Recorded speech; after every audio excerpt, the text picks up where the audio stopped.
నమస్తే బ్రదర్, ఎలా ఉన్నారు? Mega power star Ram Charan నటించిన పెద్ది సినిమా నిన్న ప్రీమియర్స్తో వరల్డ్ వైడ్గా చాలా గ్రాండ్గా రిలీజ్ అయింది సినిమా. అయితే సినిమాకి 60-70% వరకు మిక్స్డ్ టాకే వచ్చింది. ఒక 30-35% వరకు అయితే సినిమాకి ఒకసారి చూడొచ్చు అన్న టాక్ అయితే వచ్చింది.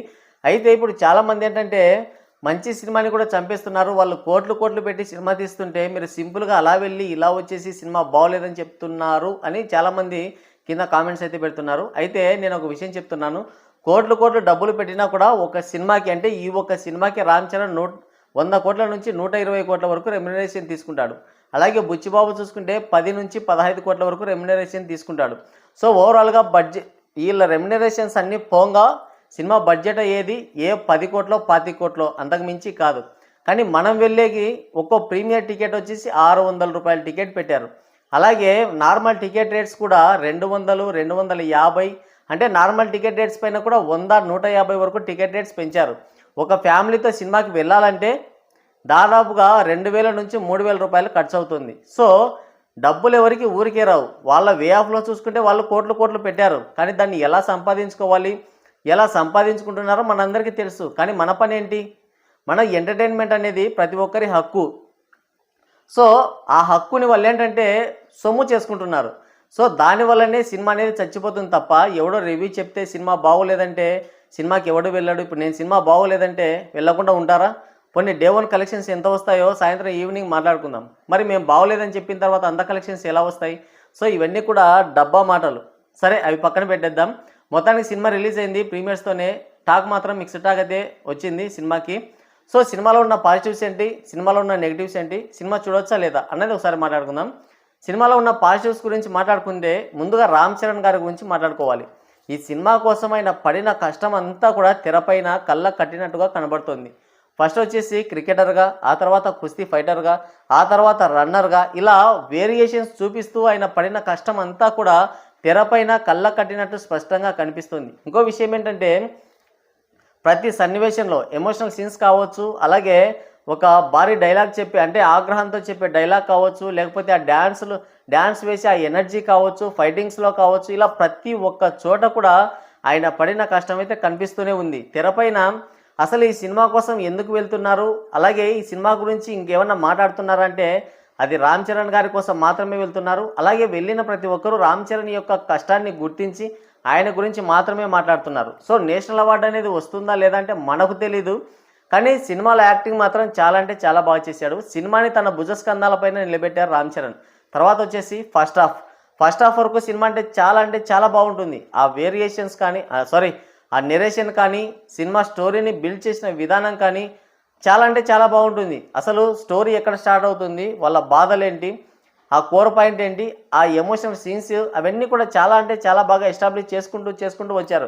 కొన్ని హై మూమెంట్స్ ఉంటాయి. రామ్ చరణ్కి పడిన ఆ 2 సార్లు క్రికెట్ ఆడే ఒక ఆట ఉంటుంది కదా, క్రికెట్ ఆడతాడు. ఆ సీన్స్ అయితే చాలా అంటే చాలా బాగుంటాయి. ఒక మంచి హైని ఇస్తాయి అన్నమాట, అంటే బాగుంది అని. తర్వాత సాంగ్స్ కూడా చాలా బాగుంటాయి.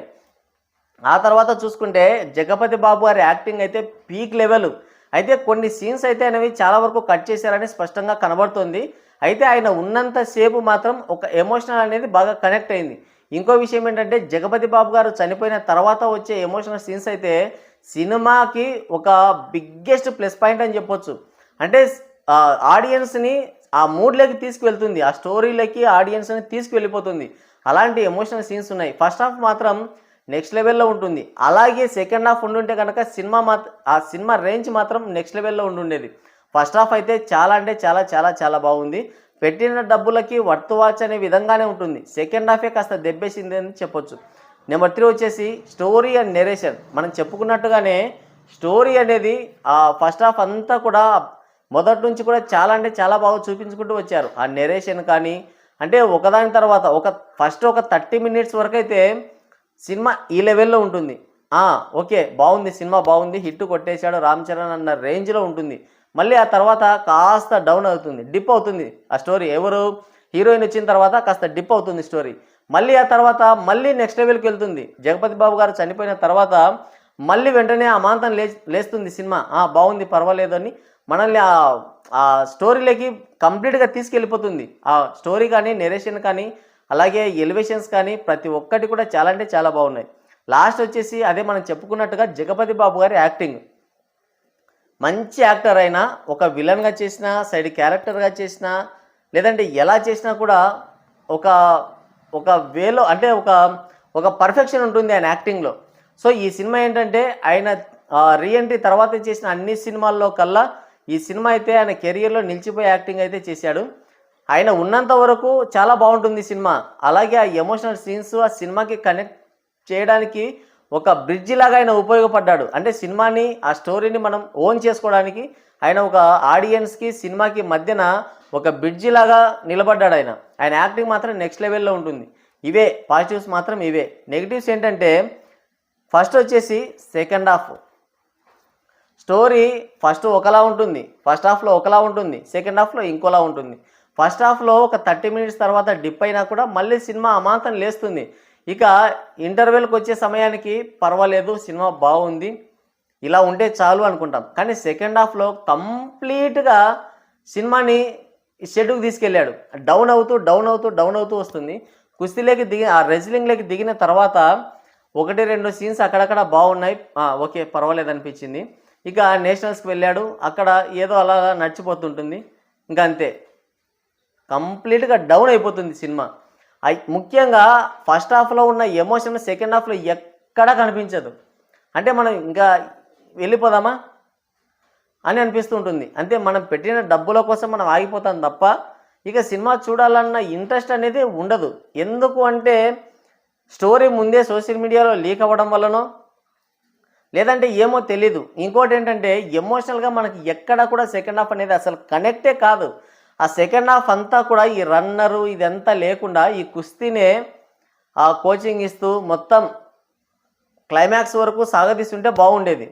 మళ్ళీ మధ్యలోనే ఆ కుస్తీ నుంచి ఆయన పక్కకి తప్పుకోవడం, తర్వాత మళ్ళీ ఆ లెగ్ కట్టు, మళ్ళీ వెళ్ళి హ్యాండిక్యాప్డ్ రన్నింగ్ రేస్లో పాల్గొనడం, ఇదంతా కూడా ఎక్కడ కూడా కనెక్ట్ అవ్వదు. సినిమా డౌన్ అవుతూ ఫస్ట్ హాఫ్ ఎంత హై ఇచ్చిందో సెకండ్ హాఫ్ అంతా కంప్లీట్గా డౌన్ అవుతూ వెళ్ళిపోయింది. ఒక హాస్పిటల్ సీన్ అయితే కాస్త బాగుంది, పర్వాలేదు. రామ్ చరణ్ గారికి ఆ లెగ్ సరిగా ఇంకా నడవలేడు, బాగోలేదు అని చెప్పినప్పుడు ఆయన చేసిన యాక్టింగ్ కూడా చాలా అంటే చాలా బాగుంటుంది. అంతే, 1-2 సీన్స్ తప్ప ఎక్కడ ఏమీ లేదు. తర్వాత వచ్చేసి హీరోయిన్. సినిమాకి మేజర్ బిగ్గెస్ట్ మైనస్ ఏదన్నా ఉందంటే అది హీరోయిన్. అసలు ఈ సినిమాలో ఎందుకు తీసుకున్నారో మనకైతే అస్సలు తెలీదు. కనీసం ఆవిడ కన్నా చెప్పారో లేదో కూడా తెలీదు. వస్తుంది, ఆ చున్నీ తీసేసి ఊరంతా తిరుగుతూ ఉంటుంది, ఒక్క చోట కూడా చున్నీ అనేది ఉండదు. ఓవర్ యాక్టింగ్, నస, ఎందుకు వచ్చిందిరా బాబు ఇది మధ్యలో అన్నట్టు ఉంటుంది. ఫస్ట్ 30 మినిట్స్ సినిమా ఒక హైలోకి వెళ్ళిపోతుంది. హీరోయిన్ వచ్చిన తర్వాత ఇంకా బాగాలేదే, ఏంటి నస మాకు ఎంతసేపు అని అనిపిస్తుంటుంది. అసలు ఆ క్యారెక్టరే అవసరం లేదేమో అని కూడా అనిపిస్తుంది. ఆవిడ ఎందుకు తీసుకున్నారంటే కేవలం సాంగ్స్ కోసం మాత్రమే తీసుకున్నారు, ఆ ఎక్స్పోజింగ్ కోసం. తర్వాత పాన్ ఇండియా సినిమా కాబట్టి అంతే తీసుకున్నారు, అంతకు మించి ఇంకేమీ లేదు. ఈ సినిమాకి బిగ్గెస్ట్ మైనస్ అంటే అది హీరోయిన్ మాత్రమే. తర్వాత ఏంటంటే స్టోరీని ప్రెడిక్ట్ చేయడం, ఏం జరుగుతుంది, సినిమా కథ ఎడ్డుపోతుంది, తర్వాత ఏం జరుగుతుంది, ఇప్పుడు హీరో ఏం చేస్తాడు, ఇవన్నీ కూడా మనకు ఆల్రెడీ ముందే తెలిసిపోతుంటాయి. సోషల్ మీడియాలో స్టోరీ లీక్ అయ్యింది, తర్వాత ట్రైలర్లో సేమ్ అదే ఉంది. ట్రైలర్ వచ్చిన తర్వాత కన్ఫామ్గా స్టోరీ ఇలాగే ఉంటుంది, ఇదే స్టోరీ అని 99% వరకు అందరూ కూడా గెస్ చేశారు. సో సినిమా కూడా సేమ్ అలాగే ఉంది. ఏం జరుగుతుందో, ఎలా జరుగుతుందో, హీరో ఏం చేస్తాడు, ఇవన్నీ కూడా మనకు ముందే తెలుసు కాబట్టి ఎక్కడా కూడా ఒక హై అనేది ఇవ్వదు. ఫస్ట్ హాఫ్లో హీరోకి ఇచ్చిన ఎలివేషన్స్, ఆ క్రికెట్ ఆడేది, తర్వాత 1-2 scenes emotional scenes, 2 fight scenes, వీటి వల్ల కొంచెం హై ఇస్తుంది. కానీ సెకండ్ హాఫ్లో చూసుకుంటే ఇంకా అటువంటివి ఏమీ ఉండవు. అందువల్లనే సినిమా మనకి ఎక్కడ కూడా కనెక్ట్ అవ్వదు. సో స్టోరీని ప్రిడిక్ట్ చేయడం కూడా అంటే ప్రిడిక్టబుల్, అంత మనం ప్రిడిక్ట్ చేయలేనంత స్టోరీ ఏం లేదు దీనిలో. ఒక రొటీన్ స్టోరీ, దాన్ని అటు తిప్పి అంటే భద్రాచలం, బైసన్, దంగల్, తర్వాత హిందీలో వచ్చిన ఒక సినిమా, వీటన్నింటినీ కలిపి తీశాడు. ఆ స్టోరీని మనం ప్రిడిక్ట్ చేయడం వల్ల అంత హై ఏమి ఇవ్వదు. తర్వాత వచ్చేసి క్లైమాక్స్. మనం ముందు చెప్పుకున్నట్టుగా సెకండ్ హాఫ్లో చూసుకుంటే ఆ కుస్తీ, ఆ ఫైట్ ఉన్నంత వరకు కాసేపు ఒక 20 మినిట్స్ వరకు సినిమా పర్లేదు, ఓకే అన్నట్టుగా ఉంటుంది. ఇక మిగతా అంతా డౌన్ వస్తూనే ఉంటుంది. కుస్తీ అయిపోయిన తర్వాత ఆయనకాయనే ఆ కాలు అనేది తీసేసుకొని తర్వాత ఇంకా ఎలా వెళ్తాడో ఏం వెళ్తాడో మనకైతే తెలియదు, కానీ డైరెక్ట్గా రన్నింగ్ రేస్లోకి వెళ్ళిపోతాడు. ఇక్కడ అయిపోయింది, ఇక ఆయన ఎలివేషన్ ఇస్తుంటాడు, అంతే రన్నింగ్ రేస్లోకి వెళ్ళిపోతాడు. ఎమోషనల్గా కనెక్ట్ అవ్వదు. ఆ క్లైమాక్స్ ఏమంత లేదు. క్లైమాక్స్ వల్లనే ఈ సినిమాకి ఎక్కువగా మిక్స్డ్ టాక్ అయితే వస్తుంది. క్లైమాక్స్ అనేది సరిగ్గా లేదు. అంత ఆయన చెప్పాడు కానీ ఒక లాస్ట్ 40 మినిట్స్ వరకు సినిమా నెక్స్ట్ లెవెల్లో ఉంటుందని చెప్పాడు, కానీ అంతేం లేదు. సినిమాలో కమర్షియల్ ఎలిమెంట్స్ అనేవి ఎక్కువ తీసుకున్నారు, సినిమాటిక్ లిబర్టీ అనేది ఎక్కువ తీసుకున్నారు. ఇప్పుడు ఇలాంటి స్టోరీస్ ఎలా ఉండాలంటే చాలా సింపుల్గా ఉండాలి, న్యాచురల్గా ఉండాలి. దంగల్ సినిమా ఎందుకు అంత పెద్ద హిట్ అయిందంటే ఆ సినిమా మనకు బాగా కనెక్ట్ అవుతుంది. అంటే మన ఇంటి పక్కన జరుగుతుంది, మన ఇంట్లో జరుగుతుంది అన్నంత న్యాచురల్గా ఉంటుంది. కమర్షియల్ ఎలిమెంట్స్, హీరోకి ఎలివేషన్స్ అటువంటివి ఏమీ ఉండవు. జస్ట్ సింపుల్గా స్టోరీని బేస్ చేసుకొని వెళ్ళిపోతూ ఉంటుంది. హీరో కానీ, హీరోయిజం కానీ, అందులో ఉన్న క్యారెక్టర్స్ కానీ అవన్నీ కూడా అక్కడ ఎక్కడ కూడా సినిమాటిక్ లిబర్టీ అనేది తీసుకోరు. సో అక్కడే ట్రైనింగ్ ఎలా ఉంటుంది, తర్వాత అక్కడికి వెళ్ళిన తర్వాత బరిలో దిగిన తర్వాత ఎలా జరుగుతుంది, ఇవన్నీ కూడా చాలా న్యాచురల్గా చూపించారు. ఇక్కడ ఏంటంటే సినిమాటిక్ లిబర్టీ అనేది ఎక్కువ తీసుకున్నారు. అసలు ఆ క్రికెట్ ఆడే విధానం చూస్తే కనుక అసలు ఎవడు కూడా అటువంటి క్రికెట్ ఆడలేడు, అసలు అది సాధ్యమే కాదు. సో ఓకే, కమర్షియల్ ఎలిమెంట్స్ తీసుకున్నారు, అక్కడ ఒక హై ఇచ్చింది, పర్వాలేదు అనిపిస్తుంది. కానీ కుస్తీలోకి వచ్చేసరికి ఎగరేయడం, బాల్ అనుకొని ఎగరేయడం, బాల్ అనుకొని తిప్పేయడం, బాల్ అనుకొని విసిరేయడం, భూమికేసి కొట్టడం, ఇలాంటివన్నీ చూపిస్తుంటారు. ఏమంటారంటే క్రాస్ ఓవర్ అంటారు. ఏం క్రాస్ ఓవరో ఏమో, ఆ సినిమా చూస్తున్నప్పుడైతే బోర్ కొడుతూ ఉంటుంది. మనం కనెక్ట్ అవ్వం. కొన్ని సీన్స్ బాగున్నా కూడా ఆ కుస్తీ ఆ రెజ్లింగ్లో కొన్ని సీన్స్ బాగున్నా కూడా మనకు చూడడానికి కొంచెం ఎబ్బెట్టుగా ఉంటాయి. టూ మచ్ సినిమాటిక్ లిబర్టీ తీసుకున్నారేమో అనిపిస్తుంది. అంత మజా అయితే ఇవ్వదు, ఫస్ట్ హాఫ్ ఇచ్చినంత మజా అయితే ఇవ్వదు. తర్వాత ఏంటంటే డబ్బింగ్ అండ్ తర్వాత ఆర్టిస్టులు. నేను ఫస్ట్ నుంచి చెప్తున్నది ఇదే. ట్రైలర్ చూస్తేనే మనకి ఇట్టే అర్థమవుతుంది. ఒక్కరికి కూడా డబ్బింగ్ అనేది సింక్ కాలేదు. అసలు డబ్బింగ్ చెప్పిన వాళ్ళది తప్పో లేదంటే యాక్టర్స్ యొక్క తప్పో మనకైతే తెలియదు, కానీ ఏదో హిందీ సినిమా చూస్తున్నామా, ఇంతకంటే ఇంగ్లీష్ సినిమాలు కూడా చాలా బెటర్గా ఉంటాయి. మొన్న ఒక మమ్మీ అనే ఒక ఇంగ్లీష్ సినిమా వచ్చింది, ఆ డబ్బింగ్ కూడా చాలా పర్ఫెక్ట్గా భలే ఉంటుంది. అసలు ఆ తెలుగు సినిమానేమో అనుకుంటాం మనం, ఆ రేంజ్లో ఉంటుంది. నిన్న వచ్చిన బ్లాస్ట్ జోన్ సినిమా వచ్చింది, అది కూడా డబ్బింగ్ సినిమానే.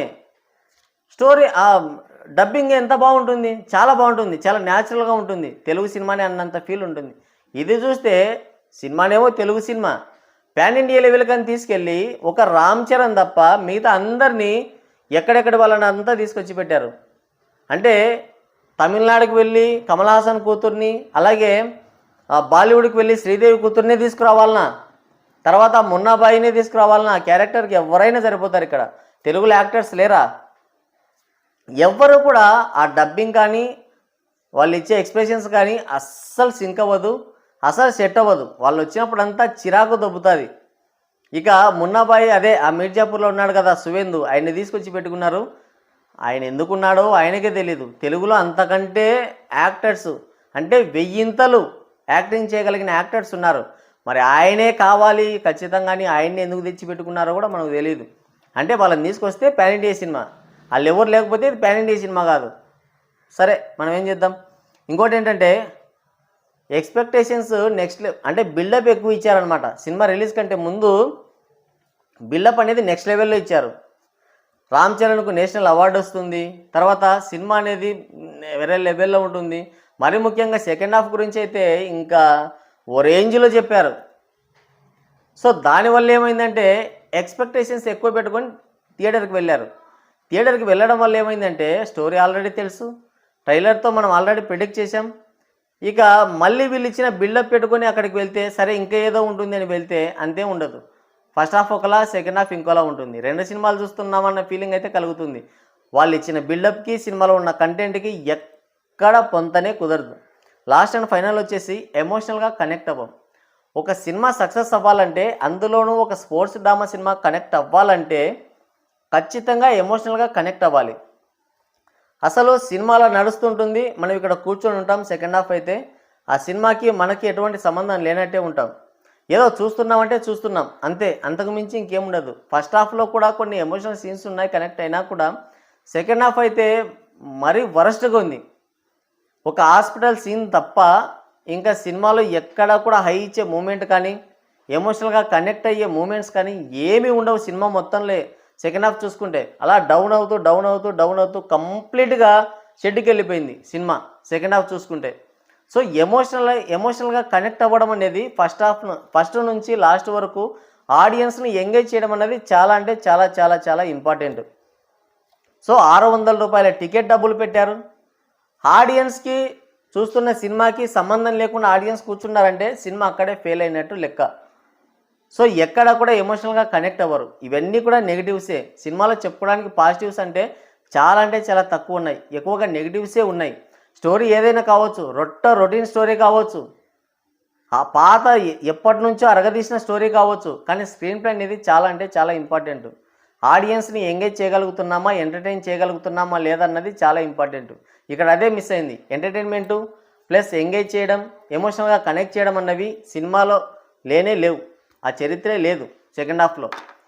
సో ఫస్ట్ హాఫ్ వరకు సినిమా చూసి బయటకు వస్తే సినిమా బాగుంటుంది. సెకండ్ హాఫ్ ఉన్నామంటే కనుక అంతే, ఇప్పుడు టాక్ ఏదైతే స్ప్రెడ్ అవుతుందో అదే. సో ఒక స్టార్ హీరో సినిమా కాబట్టి అందులో రామ్ చరణ్ గారు ఒక 1.5 year తర్వాత వస్తున్నారు. మళ్ళీ ఇంకెప్పుడు ఆయన సినిమా వస్తుందో తెలియదు కాబట్టి వెళ్ళి చూడొచ్చు ఒకసారి. సో స్టోరీ ఎక్కువ ఎక్స్పెక్టేషన్స్ పెట్టుకోకుండా నార్మల్ ఎక్స్పెక్టేషన్స్తో మాత్రమే సినిమాకి వెళ్ళండి. సో సినిమాలో ఉన్న పాజిటివ్స్ అండ్ నెగిటివ్స్ ఇవి. మరి మీలో ఎవరైనా సినిమా చూస్తుంటే కింద కామెంట్ చేయండి.